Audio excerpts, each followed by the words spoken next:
of course, interest that perhaps was, you know, maybe superficial, maybe romantic, maybe whatever. But I think there was some genuine understandings and collaborations in the audiences as well as the artists themselves. Thank you, Anne. That's been really interesting to look at the change in general at that time, you know, how things were gradually shaping up in the contemporary dance world as well. Thank you very much for that. Moving on from there, I would now like to speak to Sujata Banerjee, who is an exponent of Indian classical dance and director of Sujata Banerjee Dance Company. As we all know that Uday Shankar had been hugely inspired by Indian mythology, sculptures, cave paintings. And he was also a very, very big follower of Indian classical dances and folk art, folk dance forms. And he had traveled extensively around India looking at all the forms of classical dance, all the forms of folk dance across India, and taking the essence of these dance forms into his work. And also because as he was a painter, you know, he already had this interest in sculptures and mythology and cave paintings. So he amalgamated all of this together into his art form, which is so Indian when he presents, even though we don't call it classical. But he did not give away classical dance completely. Classical dance has always been a part of his work. The essence of it is constantly seen in his work. So Sujata, from your point of view as a classical dancer, if you could tell us how you perceive his style of dance and what sort of inspirations from classical dance do you see in his dance form? Thank you for inviting me. All of you have been, or most of you have been a practitioner of the style, which I am not. But see, I love to teach, I love to train, and that's my main focus. And when I train, I look at the training principles. And what I see he was a genius, and he realized, being a genius, what he could do, if that has to be codified and transferred to somebody else, it has to have a system, because not everybody is a genius. And if you want it to last longer, there has to be a system, there has to be a process. So I think what he saw in the classical style, the discipline, and you stand like this. You stand in a turnout, you hold your hands like this, your back has to be straight. And so there is that's the instruction. Firstly, we say how to, how to stand, hold their stance. And he realized that's as basic as that if you may have all the talent, but if you don't have the discipline, then the talent probably wouldn't go as far as it could go. So what I see, that the influence of classical dance is in the discipline of when you are either you are in Kathakali, because I see in his style a lot of large movements using arms, and I sometimes look at ballet's use of arms, like, throwing, being a big jump and arms stretched out. I think that probably would have been slightly, Anna Pavlova's influence, that use the space with your arms like cover, so and that he probably saw mainly that openness was there, the big movement was there in Kathakali, and he probably thought that was more appropriate. And I don't see it very vividly in the sense like directly this is a Kathakali technique, but I feel I can see where the influence is coming from. And similarly, the folk has a spirit, folk has the soul. Sometimes classical dance, sadly, we kill it because the discipline is so much and we bind it. So we need to undo it, the training, train heavy, undo it, then put your soul in it, right? That should be the approach. But what I feel that in the folk dance, probably the spirit, the fun with everybody, because a lot of I haven't seen a lot of work by him, like in the past. So like whatever I've seen, like when there is a folk, when there is something joy, like going to take the water from the river, or like all the people coming together, and there is a huge influence of the folk. I think that is very much the joy of dance that comes from the folk. And of course, certain geometric movements of the Bharatanatyam.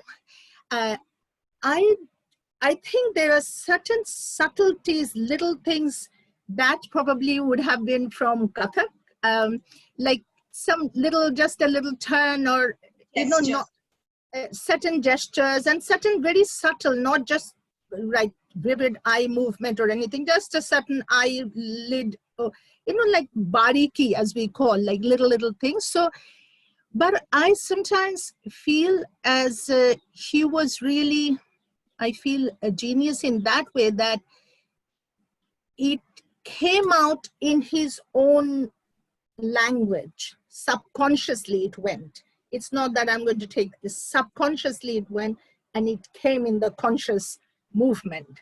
Subconscious to conscious it came. So that's why I'm saying, like, to me, I see a lot of discipline, clarity, but very much style. And being a painter, I feel often there was a sense of this, when this very typical movement looking, and like the profile, how in a painting it may look. Funnily enough, it's the lines of the painting. Lines of the painting, you see sometimes in a painting how the one knee is below, from the, your lower leg is slightly bent, because then you see the line of the painting. I see in the style, a lot of it is incorporated as the style, as a person who he was, what was his vision, how he saw art. And I think also, and earlier you mentioned that when you have exposure, I mean, there is artists always like to collaborate. When you see this, you see somebody, you say, oh, I would love that to work with this artist, and so on. But sometimes you don't know how to go about it, right? So it's like, if your body is ready, which is your main instrument, if it's tuned then properly, then you can play jazz or classical sitar, doesn't matter, because it's tuned properly. So that's how a lot of training, the discipline sort of came in, and different, I hear different, like he would do a session of only on walks, like walking for hours. And actually, I went to see that place where all these walks happened in Almora this year. And Almora, I went, I really wanted to see the place where it's like a very special place. So yeah, that's it.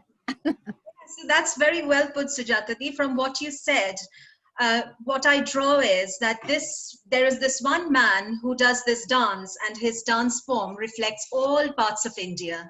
So we erase those provincial borders when we come to the Uday Shankar dance form. So we see the bariki of Kathak, we see the big movements of Kathakali, we see those expressions, we see that aesthetics of Indian classical dance, we find the fun of the folk movements from different parts of India. So what we have here is Uday Shankar and his style of dance, which is a unified India post-independence, if I may put it together. Thank you, Sujatadi. Moving on from there, talking about how we view Uday Shankar's style from an external perspective of being a classical dancer, as Sujata Devi said, I will now go to somebody who has seen it from the inside and who has experienced it and who has been very fortunate to have learned the form directly from Uday Shankar and Amala Shankar. Vishakha, you are here with us, and we are so privileged to have you here today and give us direct first-hand information about the dance training at the Uday Shankar India Culture Center. If you tell us a little bit about the creative training process and the form itself, then that would be really enlightening for us. Thank you very much for the invitation. It's wonderful to have an opportunity to talk about this style and the great people, dancers that they were. For me, Uday Shankar style is a living heritage. I just live that. And my reflections come from my own experience of performing this style and also teaching in small village schools in England to Bretton Hall, to the dance students all over. So just by doing that, I gradually understood a lot more about what we were learning. Uday Shankar's style, and I must remember in the beginning that I learned Uday Shankar style and all about it from Amula Shankar. And there's been lots of talk about the collaboration and the influence of East and West on his dance. But, you know, I remember hearing it from his mouth, as well as Amuladi always reminded us that none of the movements in his style is taken from the West. But what he took from the West is showmanship. That was exactly the word he used, that I took the showmanship.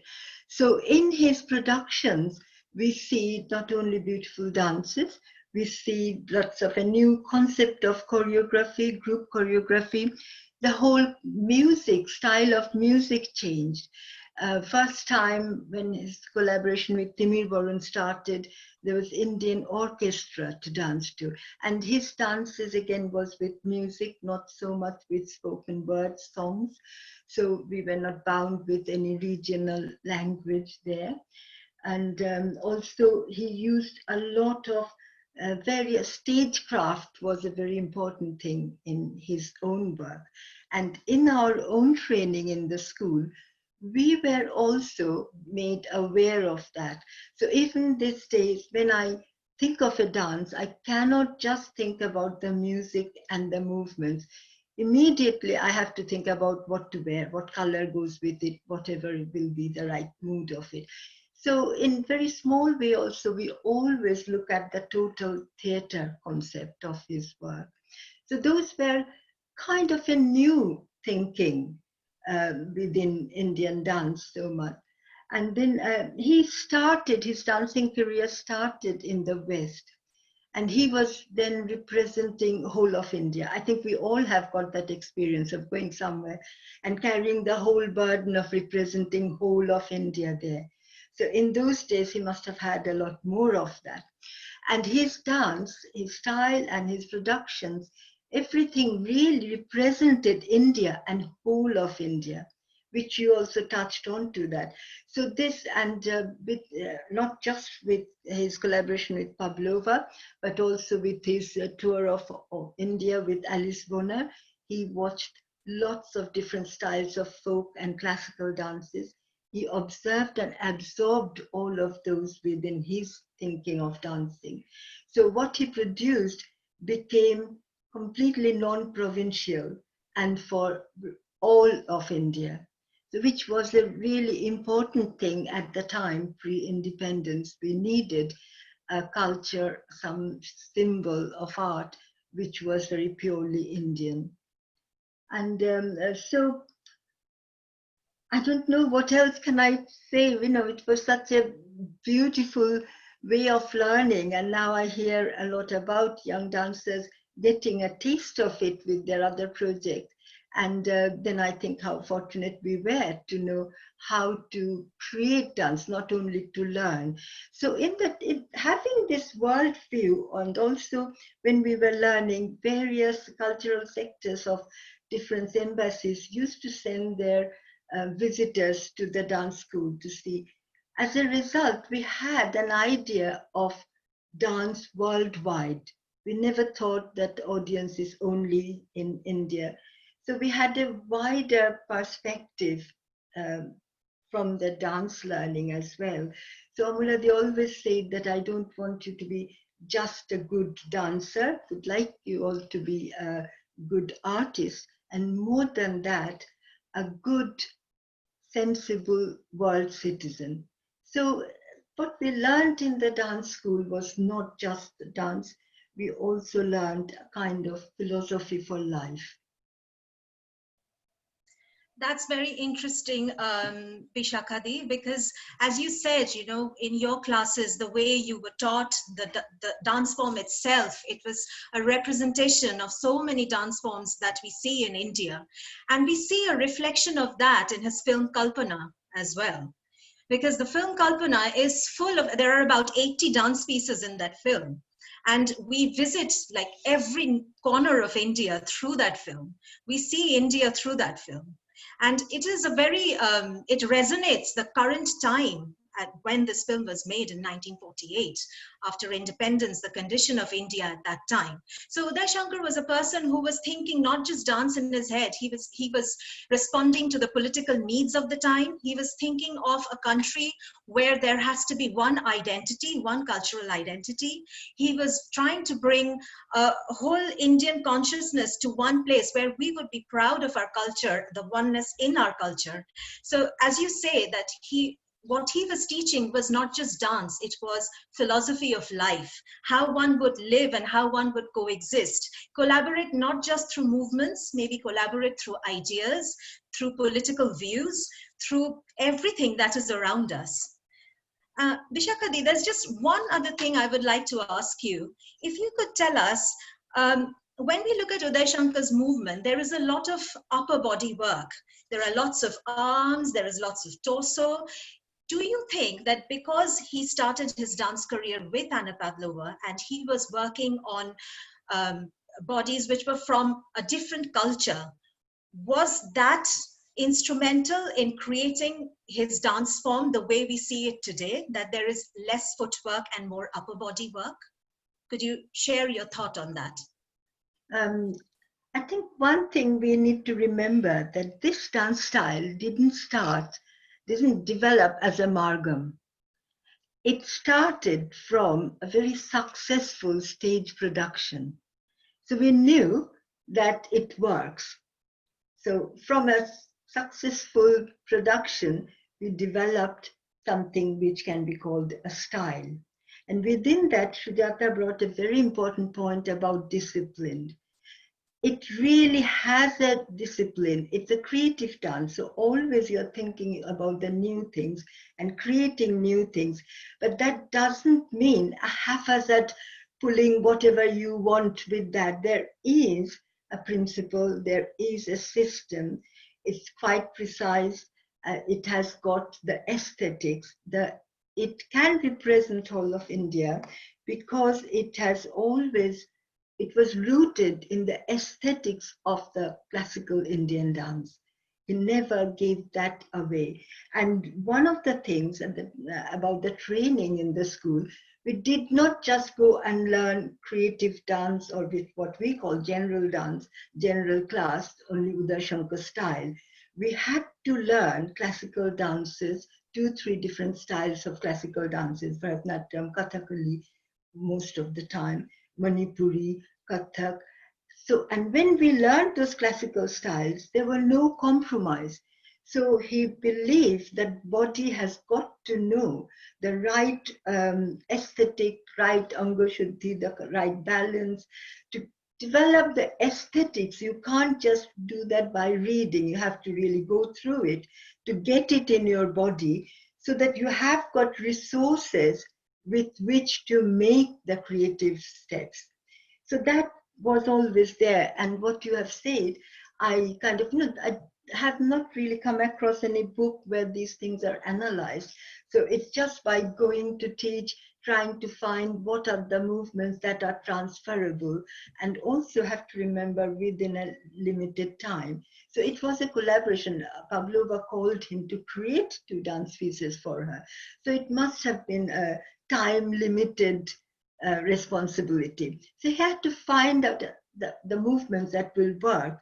And having this painter's eyes, he knew exactly which movements will work. Work meaning which will look immediately visually attractive, effective. It will give also a satisfaction to the dancers to feel that they have achieved something. So both ways, it will be easier to teach, it will give them the satisfaction of learning, and it will be visually impressive. So he chose those sort of things. And in that respect, upper body movements are generally easier to do. Rhythmic intricacies and footwork takes longer to learn and implement. So in most of it, in the dance movements and the photographs, we see beautiful lines of arms, really picking up the aesthetics of the style. And also just clarity of line must have been an important thing for him. So you will notice in our dance style, the default hand gesture is not Ala Padma most of the time, or Pataka, very straight. What we do is just a slight turning of that. That is the very Uday Shankar style hand gesture. Whenever there is, you're not exactly doing a particular mudra, you keep your hands like this. So that is again a beautiful line. This doesn't give a clear single line, where this does give some more of that. So, and again, in terms of body posture, that emphasis on upper body, when I think Bharatanatyam, I think about my spine, base of my spine kind of goes forward to hold that posture. But when I think about Uday Shankar style, I look at my neck. It is the elongation of the neck gives you that, I don't know, gives similar sort of feel. And I see that in the pictures as well. So he really, I feel that he concentrated on that. So when the dance style developed from those successful productions, we also emphasize more on that. But that is not to say that there is no footwork in his dance style. There are some beautiful, beautiful work in his style where there are intricate foot movements and quite different hand gestures. There was one that you showed in your clip a little bit from Labor and Missionary, where the footwork is going with Bharatanatyam, and then the hand gesture is going nothing at all Bharatanatyam. It's just it goes there on the side and then comes on the side. It's completely two different ways, but they are combined together. So there are all kinds of intricate things. And then when I see some of Tanusri's choreographies, she's using a lot of footwork, lot of travel, same with Mamata Shankar's choreography. So when we are doing choreography, it's a creative style, so it's evolving. It's not a heritage of the past that has stayed in that period. It's sort of moving with us. I totally agree with you on that. This is a creative process and it needs to move on and passed on. The idea of creating the basis, the foundation on which this creative form works, we need to pass that on. And keeping that in mind, Vishakha-di, we went on with our heritage project during the development and research period. And that was the time in 2018 when we launched our heritage project with Trinity Laban. And we were teaching them as part of their BA2 historical projects. We were doing Uday Shankar's choreography, Kartikeya. So there were these lessons, which they call technique classes, where we were teaching them the dance form. And then we would do rehearsals for restaging the choreography. And at that point in time, we were very lucky to have Tanushree with us. As you mentioned, about Tanushree. That was the time when Tanushree came all over from India, and we did these classes at Trinity Laban. So that was an interesting process of, just as you mentioned, all those big arm movements, the hand gestures and the upper body and the elongated neck. So all these came in those classes where we were explaining to them how to project our style, how to project our form of dance. Thank you, Vishakha-di. That has been very insightful. Thank you. Very encouraging to hear that. Mm-hmm. So as I was saying, in 2018, we launched our heritage project with Trinity Laban at their BA Honours Historical Project, whereby we were teaching technique classes on the Uday Shankar style. And we also restaged Uday Shankar's choreography, Kartikeya. So those were the interesting workshops at that point, where we were not just teaching them the dance style, but we were also learning from them. we were trying to understand what was the best way of approaching when we are working with people who come from a completely different cultural background, where their exposure is either to ballet or Western contemporary. So that was also a very interesting point of collaboration for us, where we brought in our style of dance and we were working with the dancers who had no exposure to Indian dance at all. So for us, it was recreating that moment in history, 1923, when Uday Shankar had met Anna Pavlova. So it was rewinding to the past and bringing the past back again. So that was an interesting time for us to work with Trinity Laban at the BA2 Historical Projects. And we would like to bring a short clip for you here of the workshops that we had, where we had Mirella Bartrip, who is the ex-head of dance. She is not with Trinity Laban at the moment, but at that time she was heading dance at Trinity Laban, and we hear her speak about her perspective of the project, how she saw us delivering the project.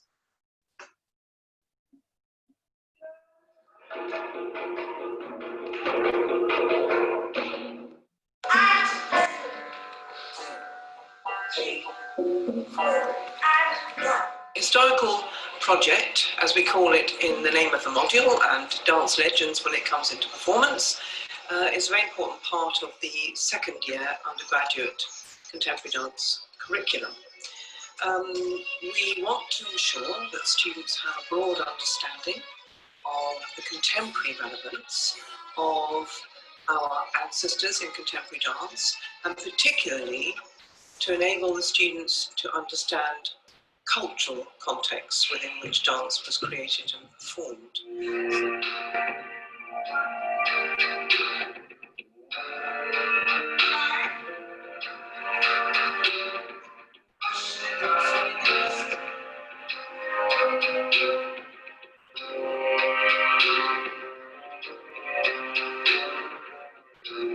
It just opens up a whole new field of experiences and opportunities. So I think it's something that even now that we should learn about and should develop still 100 years later to keep influencing and pushing contemporary dance forward. The collaboration between Uday Shankar and Anna Pavlova was something that I'd never heard of before. And the more I learned about it, the more innovative and amazing it seems that something so traditional and from a background, such a traditional background as Anna Pavlova, even came about to collaborate with Uday Shankar. They're obviously completely opposite techniques, and it seems so amazing that something so long ago was this innovative.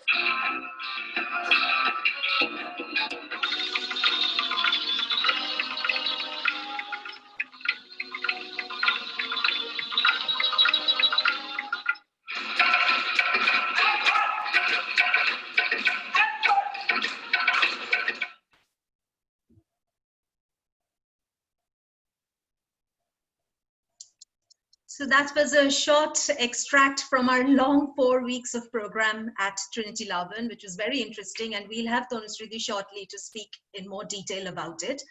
But before we move on to Tanushriti, I just wanted to mention that Colin Bourne Collins, who's the head of dance programming at Trinity Laban, was meant to be with us, but I think due to technical reasons, we don't have him here now. We've lost connection with him, but we will carry on with Tanushriti, and maybe, I don't know, if everything goes well with Colin, he'll still be able to join us towards the very end of the program, and we can hear his perspective about, bringing us to the BA2 Historical Projects at Trinity Laban 2018, restaging Uday Shankar's piece, and the whole experience about how we came to meet, what were the discussions we had, and the whole interesting 4 weeks of studies at Trinity Laban. Before we move on to Tanushriti, I think, Tanushriti, I will bring the question to you now. If you tell us a little bit about the process of teaching at Trinity Laban at their BA2 Historical Projects. Namaskar, thank you for inviting me to this fantastic panel. And for me, it was a fabulous experience because, we were confined to a certain time period of 4 weeks where we had to stage a particular program on this particular technique and style, the Uday Shankar style. And I was working with these young dancers who had no idea what they were going to learn. And I had no idea as to how I'm going to take it out of them. But it was a fabulous journey for both of us, I think. And the first day, actually, in the technique class, I wanted to break the ice. And obviously, I started with walk to dance. And it was such a fun class. And it really made them understand that how simplicity can be so beautiful. Something so simple as a walk can be so interesting. A simple thing as a walk can be done in so many various and variations, and with a little bit of clap and just doing a few of permutation combination, they were creating movement phrases out of it. And so the first day was my way of breaking the ice, because I knew there was a very long journey and I had to accomplish certain things before the 4th week. So, and I think I will also have to say that the students, I knew that Trinity, going to teach at Trinity, I'll get some fabulous dancers. But the bodies were different, the way of thinking was different, to bring in the essence of the Indianness, to bring in the feel of the Indian style, and also the expression and the intricate beats of 15 and 7 and all those coming in. We were really, really pushing them with many things within those 3 weeks. But it was, I would give a lot of credit to the students who really worked very, very hard, because the technique classes in the morning really helped, because we used to have this technique classes in the morning and then the repertoire class in the afternoon. So during the technique class was the time when we were really trying to mold them into what we want them to do in a particular style or a particular dance. So that was the challenge, I think, for both of us, for me and Pratima, to see that, people don't say when they watch the program that it's like a caricature. They should feel that, oh my God, what fantastic dancers they are. And, but it was really every day we would discover something new. Every day we would try out something new. And from that, we gradually got them to come together to get the essence of the style. And another thing, which I'll take from here, from what Vishakha was saying, that in this particular style, when we learned from Srimati Amala Shankar, each of the movements, whatever was presented, was original. She just gave us an idea, or maybe a line or a word or a number, and she would ask each one of us to create on it. So we were doing our original movement creation, so that I didn't know what the other person was going to do. And I think that was another way of giving birth to something very creative and very new, and yet I think very, very simple. But I always felt, and I still feel, that it's very difficult to do something very simple. It's much easier to do something very, abstract, but to do something very simple and yet touch the heart of the audience is something which we learned from our school, from the style, from what I think carried down from Uday Shankar to Amala Shankar, and we were very, very lucky to have been there and be a part of that journey of the students who really got to get the best of the style from her. And what I did to get it out of the students, what create a little, analyze the movements a little bit. So that was, I was trying to speak to them in their language, but trying to get what I want. So that was a great, study for me. I had to do a lot of homework when I was coming back to after the classes, that how much more can I make it simpler for them to understand, to get a body, the body that we do, to get that feel, what should I tell them? So when they would they can do the torso very well, but when I wanted them to do the double torso, I was right at number 3 with your torso. So that is how we started, trying to push certain words and certain numbers and certain ways for them to understand how to bring this thing into your body. Because 3 weeks is a difficult time to expect them to do something fantastic and outstanding.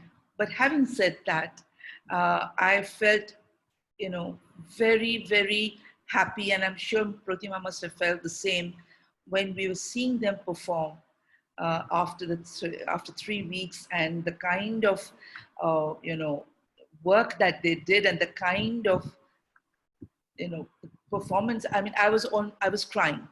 Honestly, I was really crying, and so it is just, I thank my mother-in-law, Srimati Amula Shankar, for whatever I was able to do, whatever I was able to teach them, was something that I learned from her, as to how to, sort of transfer a certain style in the most simple way, even if it's very difficult. So that we learned from her. And because she was a brilliant, brilliant, brilliant guru. She was a brilliant teacher.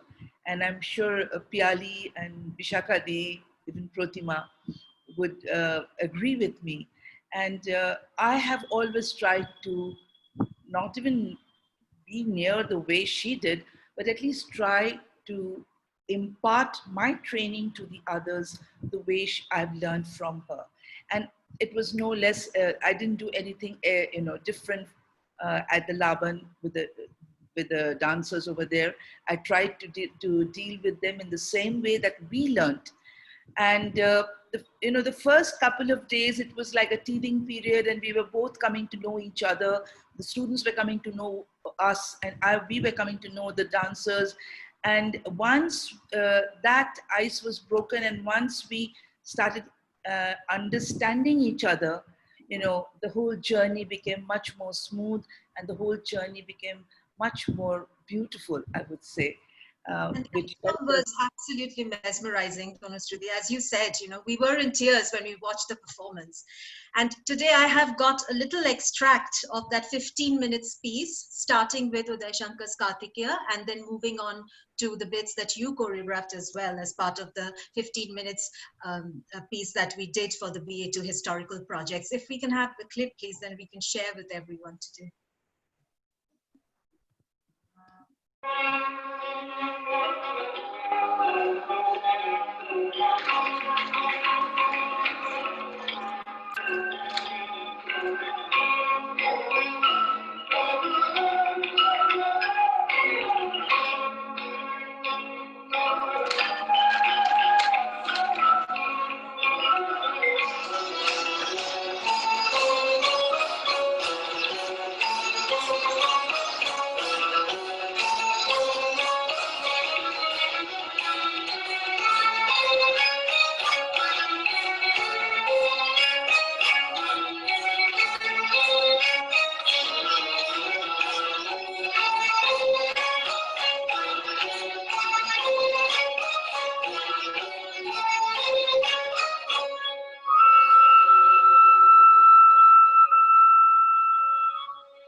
So that was a brief extract, Tanushriti. It's taking us back to 2018. It was wonderful working, and thank you, Tanushriti. You've put it so beautifully together, the whole 4 weeks of experience put together. And just one last thing I would like to say on what you said, that what you have learned from Srimati Amala Shankar, how it has come down to you, to Bishakha-di and to Piyali-di, and then to us. And now it is up to us to pass it down to the next generation. So it keeps continuing and moving on and doesn't stop. So that is what we want out of this whole heritage project. And I just wanted to mention the people who are with us on Facebook Live. Hope you're leaving lots of comments, and any questions, please let us know. And we will promise we'll respond to you as soon as we can. With that, now we didn't get Colin coming and joining us. I think he's still having some technical issues. So I would like to bring in Piyali Ray, Director of Sampadas and the lady behind the whole thing, the whole presentation today. Thank you, Piyali Di, for bringing us together on this platform and to talk about this beautiful collaboration, Anna Pavlova, Uday Shankar, and everything that we have talked about after that. Piyali Di, over to you if you can have a few words. Yeah, thank you, Pratima, and thank you everyone on this panel who I know as friends, but who I know are equally passionate about dance. So it's really wonderful to have you join us. So thank you so much. I'm also absolutely delighted to be introducing this section of the presentation. Mamata Shankar, daughter of Uday Shankar, she couldn't join us today. We had asked her, but various reasons, personal and so on. So, but she has sent us a beautiful clip of one of the dances that she has choreographed, and it is called Almora. And she has created this in memory of her father and has sent us a special sort of wording that I will read for you. So here it goes. This is from Mamata. Since my childhood, I have been listening about my father, Uday Shankar's method of beginning his class at the Uday Shankar India Culture Center at Almora, where the students were asked simply to walk in a circle, listening to the rhythm he played on a big drum. And finally, from walking, a dance movement was created. Later, when I attended my mother's classes in Calcutta, where Uday Shankar India Culture Center was reinstated, the same method was followed. The dance piece, Almora, is a humble offering from our institution and our dance company, paying tribute to Uday Shankar. This choreography is an expression of my endless memories of my father's creations and his movements. It is as if his presence is felt as we move through the dance and keep moving in a circle following his directions. At the end, they seek his blessings. Absolutely delighted to bring to you Almora, a tribute from Mamata Shankar to her father, Uday Shankar. Almora.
That was absolutely stunning, mesmerizing. I was swaying while that was happening. We are a little bit over time, so we will have to now draw the session to a close. I will have to thank all the panelists who have been with us today, and Tanushree Di, Vishakha Di, Piyali Di, Sujata Di. It has been wonderful talking to everyone. I mean, this story is something which can go on and on forever. There's so much to talk about, so much to reflect on, so much to watch. But what we have gathered today is the collaboration, the dance form, and where it is today, and how it is being pushed forward for new work to see new frontiers achieving new heights. Thank you, everyone, and all our viewers who have been with us today. We hope to receive lots of comments and questions from you, which we will respond to. Thank you so much. It's been great talking to you. Thank you.